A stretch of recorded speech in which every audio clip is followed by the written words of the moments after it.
I got a question for you. Have you ever felt as though you've spent much of your life praying for something that never came? If so, you might have clicked on the right video. This is the return of Rob Lynn's, a.k.a. Rob from Nodcast. This is the relaunch. This is the return. We're back. So let's get to it, and here's how we're going to do it. I did a spoken word last month. It was one of the best times of my life, but I'll elaborate on that later. We're going to start with a clip from that. Afterwards, I'm going to jump back on this video and elaborate on some of the things I touched on in the clip from the spoken word. Ah, shit. Look who's back. So let's fucking go. What I gotta do to find a better way to make it through? There's gotta be a better way than this. I was waiting for a better way and waiting for a better day. I waited so long that I lost my faith. I was waiting, I was hating, I was pleading, I was bleeding, I was praying for something that never came. But this came. Thank you all. Ladies and gentlemen, without further ado, the man you're here to see, the cult leader himself, Mr. Rob Lynn.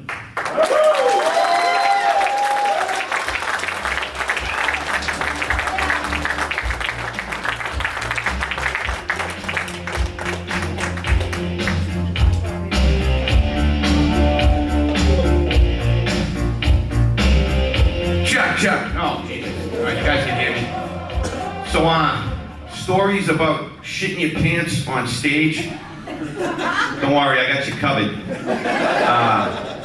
We'll get into the serious stuff in a second, and I'm not used to this, so give me a little bit of slack. I'm used to sitting and staring at the wall of a shed while I do this, but years ago, Blood for Blood was on tour with a band called Straight Faced, and Jesus, I can tell you a side story on that. These stories can come, turn into hydras of tangents in seconds, but we had a road guy, I'm not gonna mention his name, but he was watching the kids while the show goers doing the head stomping thing, and he was noticing how there were always people that would run up on the stage and then do that hardcore, like, smush their butt into the people in the front, like singing, but kind of like riding their butt.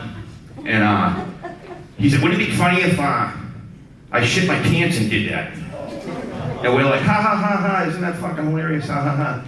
Well, 3 nights later, he comes up to me, we get ready to go on, and he's like, Rob, come here. And I go over to the side of the stage, and I'm like, what's going on? Oh, dude, what the fuck? Did you step in shit? He's like, nah, I shit my pants. He went in the bathroom and shit his pants. And when we played, he did indeed keep running up to the audience up front, singing along and doing that. Grinding his ass in his face. Like, oh my God, what the fuck? Bunch of savages. All right, so everybody got their rapid tickets? All right, we're gonna do something with them at the end. I got like notes, but I'm gonna kind of wing this. But let's start this like officially. Below their fellow courtesans, concubines, and curly cute Casanovas with a consuming commitment for crass communication and clay coquetry like this creepy curmudgeon right fucking here. Like all you creepy cats and kittens out there, welcome to this thing.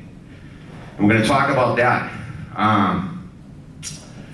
But I wanted to do, if you guys are willing to indulge me, would you guys want to do the prayer first?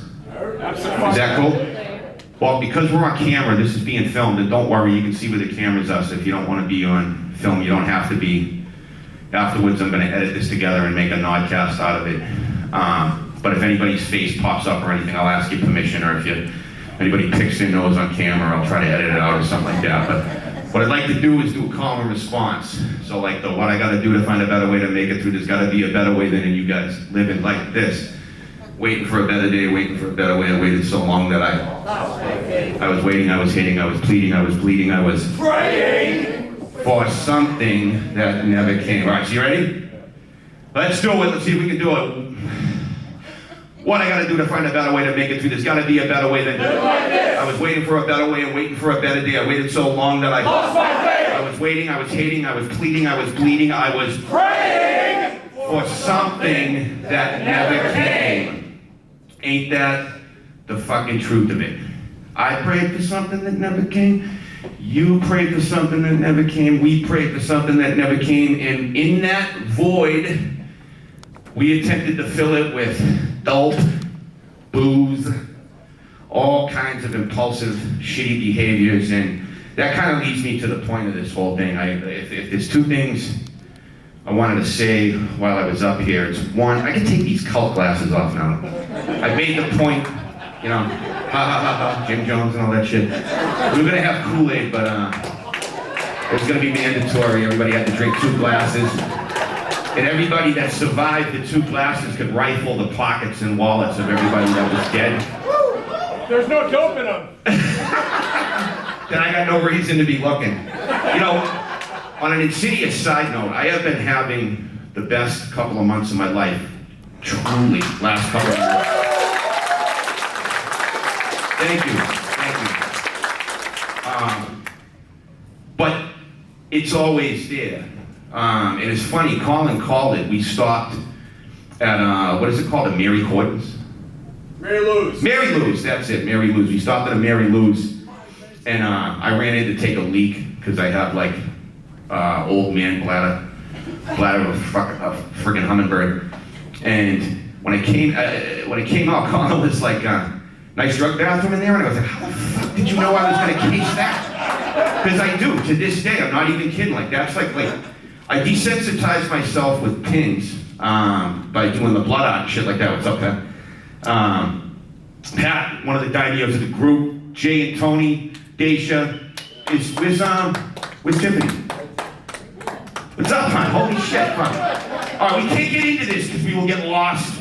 We'll get lost. We'll end up just having like a conversation. We will get to that part, but to this day, no matter what mood I'm in, no matter how I'm doing, my biggest trigger has always been public bathrooms. I don't know well, I do know what the deal is. I do know what the deal is. But that's my big one, and I did it today. I walked in, I was like, man, this is like a Cadillac dope bathroom. It had the door you can lock. It had, hell yeah, but this is the best part. It was big, so nobody could like peek their head around and see what you're doing. And it had one of those baby diaper things to set up your rig, and Colin called it. He's like, you quartered that thing? And I was like, yeah. He's like, how was it? I was like, it was a good one. A damn good fucking place, but life is beautiful. And sobriety is beautiful. Now, I was going to say life is beautiful sometimes because I'm cynical, and I always have to qualify things like that. I always have to leave a little bit of room for the uncertainty factor, the chaos factor, the feeling that whenever things are going well, that there's someone sneaking up on you with a fucking axe to bring the hammer down on you and take whatever good you've amassed for yourself. So, but I'm taking the qualifier out. Life is beautiful. It's not always pleasant, it's not always fun, it's not always joyous, but it's beautiful. And sobriety is beautiful. Even if I slip and get fucked up again, which is always a possibility, that still doesn't change. And I was talking to Jay about this. Well, I'll bleep your name on the video, Jay. I was talking to Jay about this. This all comes together from a revelation I had relatively recently. I always was grateful for life. I truly believe that where there's breath in the body, there's hope for better ways and better days. Even, that don't mean we're all gonna be rock stars. That don't mean we're all gonna make millions of dollars. It don't mean we're all gonna do the things that we want to be doing. It doesn't mean that we're gonna repair all the relationships we've fragmented or all the damage we've done. It just means no matter what the state we're in, we can hopefully find some more peace and some more serenity. And that's serenity in my definition, by my definition, or my understanding of it, is simply being in harmony with the unknown and the unknowable. That's why I'm yanking the sometimes from the life is beautiful sometimes and sobriety is beautiful sometimes. But it was a recent revelation. I was talking to Jay about it, this whole fucking, I had been doing something, I'll tell you what it was. I found myself saying, Jesus, life's beautiful. Sobriety's fucking beautiful. You know what I was doing? I was collecting water bugs with Brianna. Water bugs, giant water bugs. No, for real. Oh yeah, oh all right, that's right, I talked about this. I used to like bugs and snakes and shit when I was like 8. I was like a wannabe, amateur entomologist, herpetologist, or whatever. And I haven't paid attention to that shit in, I'm not saying how old I am, but decades. And I started getting back into it. I've been staying with her, and we've been going on like nature trips. And I was walking through the woods. She was laying under a tree. I'm looking at her and how beautiful she is. I got a bucket full of water bugs. And I stopped, and it was beautiful out. The sun's beating down. And I said, Jesus Christ, life is beautiful. And I stopped myself from putting the sometimes in it. And then on a corollary of that, I said, sobriety fucking rules. Sobriety is beautiful. And it was a revelation because, how do I fucking put this? I want to get this right. I'm always grateful for life. I'm always grateful for today. As best I can be. Sometimes I have to program myself, reprogram myself. I have to do the mental checklist, what could be taken from me. That's always something I use, like if I'm down or I'm feeling really bleak, which happens to me constantly to this day. I'll stop and say, well, what could get taken away that would make it worse? There's always something. No matter where you're at, there's always something, because there's always the ground. You can always be under the ground, but let me grab a drink here real quick.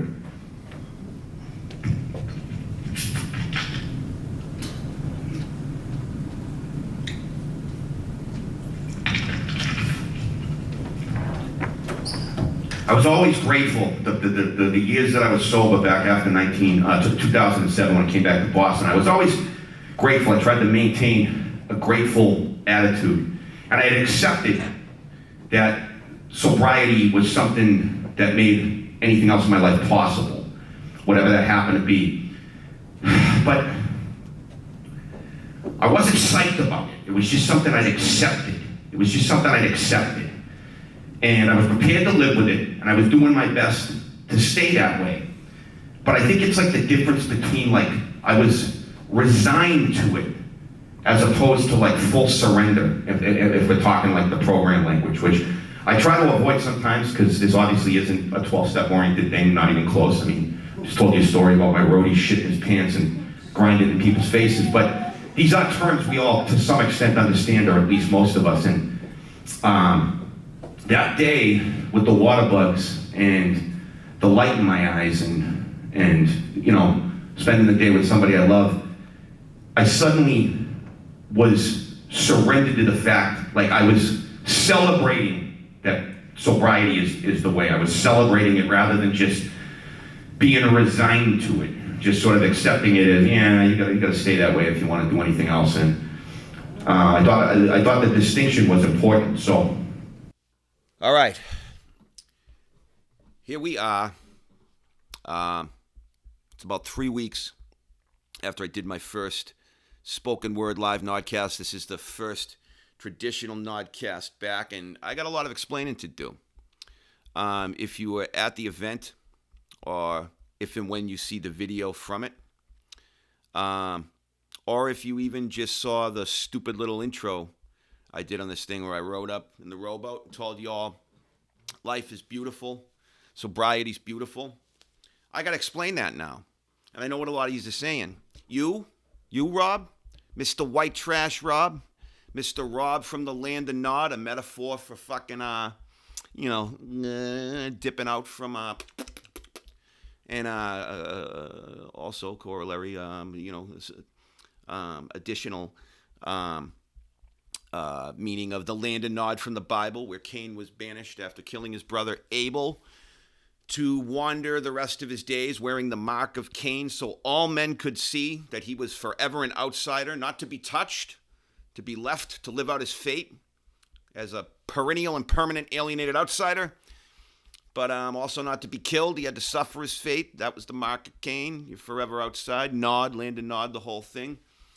Cain had to wander in exile, nyak, among other men, even though there were supposed to be no other men at that time, because Cain and Abel were supposed to be the first children of Adam and Eve. Don't ask me. But now I have to explain. The guy from Blood for Blood says life is beautiful, with all that revenge on society and wasted youth crew shit. Yeah, I got to explain that, don't I? To do so, I'm going to start by proving the contrary and telling you one of the most chilling conversations I've ever had in my life. One of the most bone-chilling, blood-curdling conversations I've ever had. I'll set the stage for you. This was a long time ago. It may even have been it wouldn't have been the early 90s. I would have been too young for that.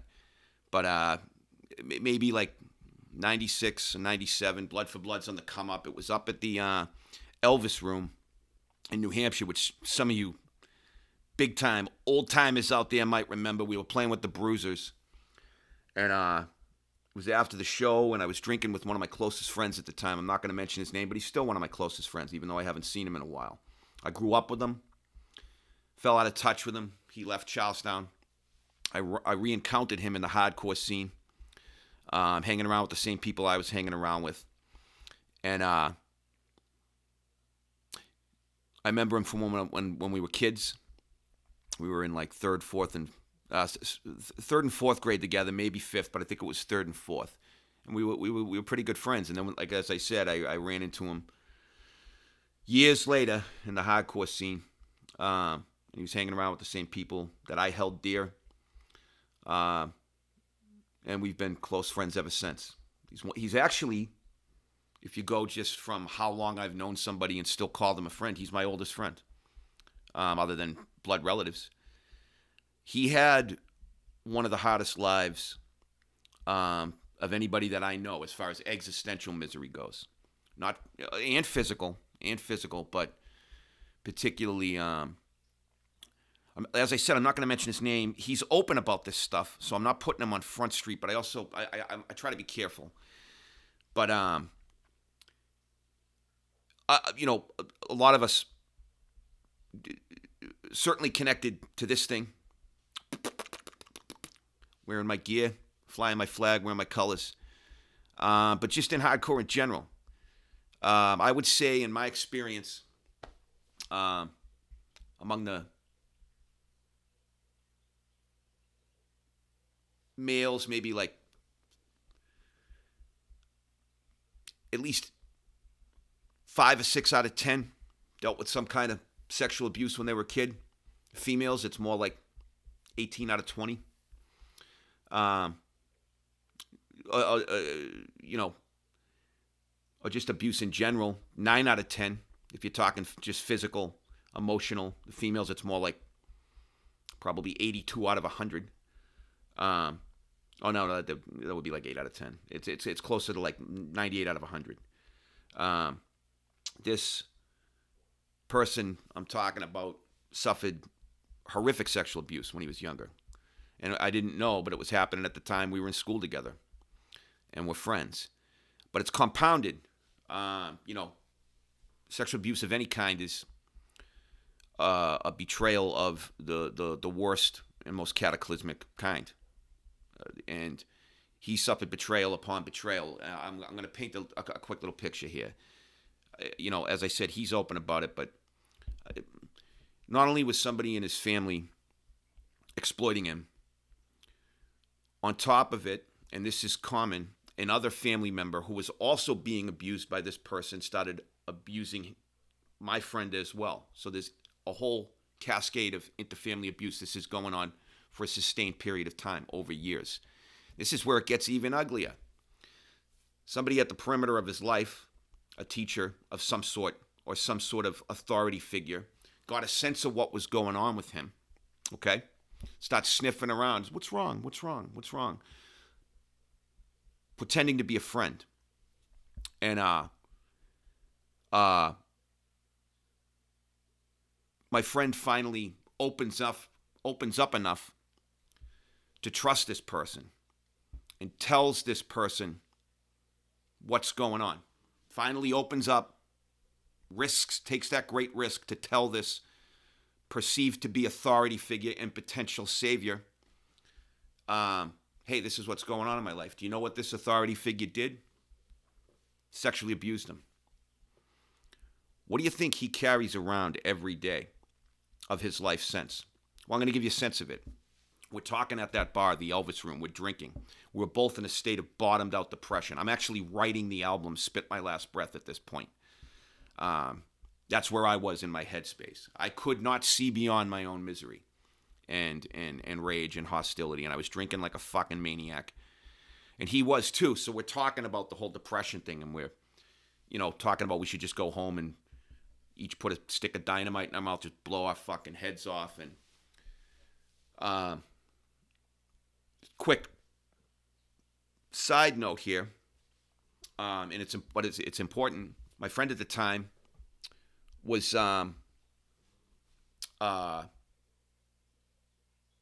facing charges for mayhem. Do you know what mayhem is? Mayhem is under the legal system is considered the willful and malicious deliberate attempt or successful attempt. It's the willful malicious wounding or disfiguring of another human being. If you go out of your way to cripple, wound, maim, scar, that's called mayhem. And in many states, it's considered worse than like second-degree murder. It's a serious fucking charge. It is not considered an affray or a brawl or a fight. It's when you deliberately go out of your way to cripple and or maim somebody. And what my buddy had done was some dude was mouthing off to him at a bar, and he leaned over and bit the dude's cheek off and spit it in his drink, which is, I mean, let's face it, that's gangsta as fuck. And then just, stood there and looked at the guy while he was like, wah. Well, my friend at the time was doing stuff like that on a nightly basis. He was one of the most savage individuals I have ever met in my life. Savage. And I have been surrounded by savage individuals my entire life. I've been surrounded by individuals my entire life acting on the kind of trauma I just described. And he, of course, had some of the worst. Not the worst. There's never a worst with that kind of thing. When people start getting into comparing who had it tougher, that's a fool's errand. And, there's no profit in that. But this dude had it fucking hard. Betrayal upon betrayal upon betrayal upon betrayal. And we were talking about these kinds of things, and I asked him, he was such a personable guy, and I loved him. I still love him. I'll tell you something else too. He found that man later in life, and I can't repeat the story for a whole bunch of reasons, but it was when he told me what he did to that man. I was on air. I walked on air for months after. There's never fairy tale endings like that, but he got his fairy tale ending. He found that wolf in sheep's clothing that was pretending to be somebody concerned about him. He found him later in life as a man, as a savage man. And it will never make up for what was done to him, but he got a bit. He got to drink a little bit of the blood he so richly deserved to drink. But, I was asking him, we were talking about revenge and justice and, getting back at the world and all these things. I'm probably like 19, maybe 20 at the time. So these things, you're still sorting these things. I'm still sorting everything to this day. I don't have any fucking answers. I just found some tactical solutions to not running into the same walls over and over again. That's what this whole thing's about. But, he was so violent all the time to anybody at the drop of a hat. I mean, if you transgressed against this guy, or even if you didn't, a lot of my other friends, they had a very strict code of sort of justice. And if you transgressed against them in a way that they perceived to deserve it, they would take it out of your flesh. They take their pound of flesh. This person that I'm talking about, this friend of mine, is much more impulsive. He could be truly unpredictable. Not with friends, but with anybody else that was not a friend, he could be very unpredictable. And I said, we were talking about, I asked him, I forget exactly how it came up, but I basically said, he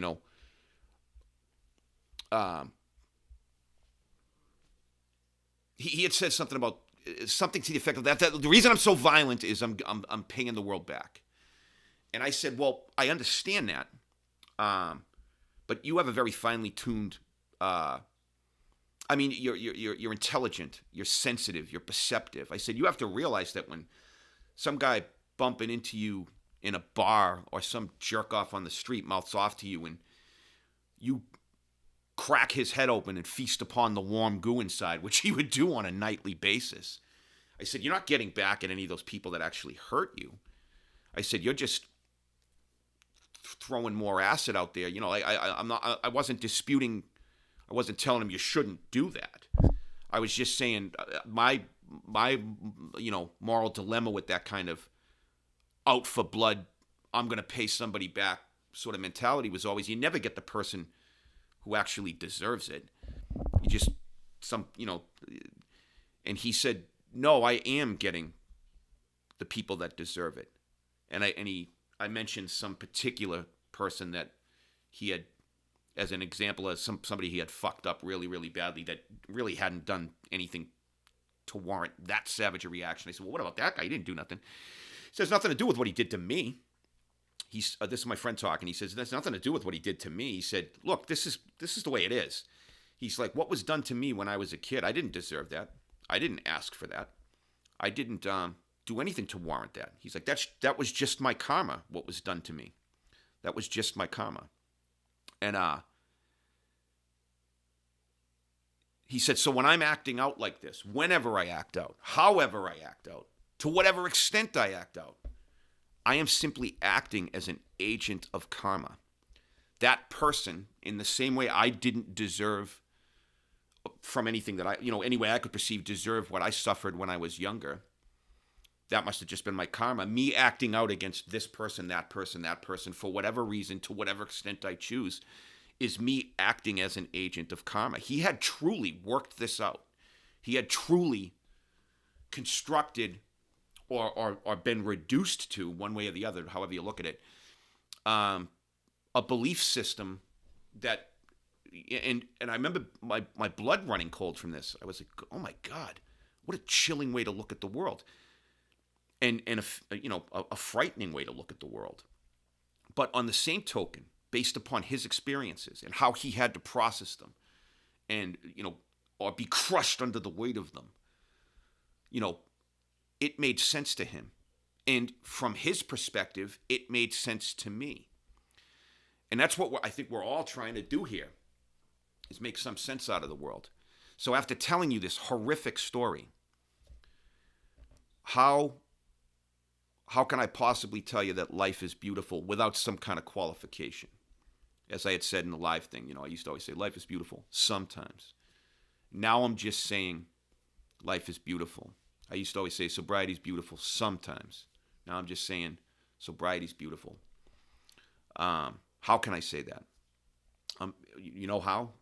Did I come to these conclusions based on my own experiences? No. I mean, my life has been better lately. I was the way I was going to start the video was by showing you guys my water bug collection and some of the animals I got a big praying mantis sitting over there, and I just had a giant 3-inch fucking Lethosaurus americanus water bug that I want to show you guys because it died, but the thing terrified me. I was so proud of it. It ate goldfish. It's like a monster. The reason I wanted to show you guys that, and the reason I brought that up during the live Nodcast, is because when I was banged up, strung out, lost in my own head, whether strung out or not, just depression, etc., my unbelievably nihilistic, poisoned, windswept Norse hell of an internal landscape and worldly perspective, I couldn't even see. A fucking lion could walk by me on the street. A giraffe could cross the fucking crosswalk in front of me, and I wouldn't even have noticed it.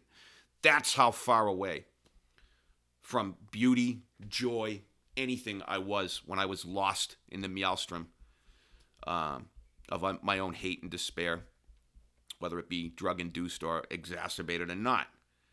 The fact that I can even see, that I'm at a point right now where I couldn't even see, oh, that's a beautiful sunset. That's why I brought it up at the live thing. I never followed up with this, and that's why I'm coming here now to follow up with this stuff. That's why I brought it up, for me to even be able to see a sunset and say, oh, that's pretty. That is a tectonic change in perspective, because those things were invisible to me. When I was at my worst, I was walking around 24/7 under a photonegative sky. I could see no future, nothing. So what brought me to this point? Okay, how did I get to the point where I can say life is beautiful, sobriety is beautiful? I'll tell you how. Because I chose to look at it that way. because I have no choice but to look at it that way. Because if I don't look at it that way, I will lose myself right back in all of that fucking darkness I was just describing. The kind of darkness that drove my dear friend to look at the brutality of the world and say, it's all cool. Because otherwise I think his own emotions would have probably driven him mad. I'm going to show you another way life is beautiful. Why I have decided to choose to say and believe that life is beautiful. I wanted to show you this. Somebody brought this to me at the live Nodcast. I'm not going to put him on Front Street, but he's somebody I've known for quite a long time now. Some very deep correspondences with, and I love the guy. I consider him like a really good friend. I want to show you what's on the back of this. Can you see that? It's a rope. It's a rope. Why did he put a rope on the back of this? This was the rope that within the past year or two, he had fashioned a noose out of and was going to extinguish his own life with. This rope, if I was to pry it off, which I'm not going to because it's part of the piece itself. He gave this to me as like a gratitude thing for the whole Team No Head and the other thing. I'm going to hold this to the day I die. He cut the rope. It's not in pieces, but he almost cut through it every couple of inches so nobody could ever hang themselves with it again. I almost wept when he gave me this fucking thing. But I love it. It symbolizes all of this thing, all the people coming from around the country to be at the live Nodcast, that phenomenon. This symbolizes it. Turning despair into something positive. It's why I did the blood art. Those instruments, the pins, they were the instruments of my own destruction. I turned them into something else. I had to. I guess I didn't have to, but that was what I was attempting to do. That's why this struck me so hard. I was doing the same thing when I told you I'd found that bag of pins I didn't know I still had. And it freaked me out, and I got all worked up. I said, no, I'm not going to let these things have this power over me. Is there a way to somehow turn these instruments of self-destruction into something more positive? And that's why I did the blood art. That's what I think we're all trying to fucking do here. And that is innately, indisputably beautiful. Period. And since that's part of life, I'm not just going to choose to say life is beautiful. That I'm acknowledging that we can make it beautiful. Because for people to do these things for one another and to turn that kind of despair and misery into something positive that somebody else can perhaps cling on to. This is now like an inspiration to me. That is innately beautiful. That's indisputably beautiful. You can't argue it. Yeah, is all the other darkness still there? 100% fucking %. Will it always be there? Yes. And to anyone out there who is not in a place where they can say life is beautiful, don't sweat it. Don't sweat it. You don't have to say it yet. Just take it as an article of faith take it as an article of faith that it can happen as long as you're breathing. The fact that you haven't found the path there yet, that's fine. That's fine. You don't have to. You don't have to take my word for it. I can only, tell you my own experiences and live by, the example of my own life. But as long, just do this in the meantime. I understand perhaps you're not there yet. Try not to make any decisions you can't come back from. Give yourself the time. Even if you have no evidence up to this day that there's anything but ugliness and despair out there, as long as there's breath in the body, there's still hope for the whole better ways and better days thing. I just wanted to jump on here and say that. I'll get the rest of the videos up, and I'm trying to cut it right now because the minute it gets to 2 gigabytes, I have a problem because I can't transfer it. Thank you to John for working on these videos and filming the live thing. I may come back with more, I may not, but I had to get this off my chest, and this is also a test. I'm testing an audio system here because I'm going to try to take this further and actually put this motherfucking thing up as a podcast. Listen, my love to you all. Thank you all for coming out because there's a bunch of interactions I had at the Spoken Word Live Nodcast team gathering Inquisition thing that I wanted to share with you, but I had to start with this one. My love to you all. Go team, no head in the oven.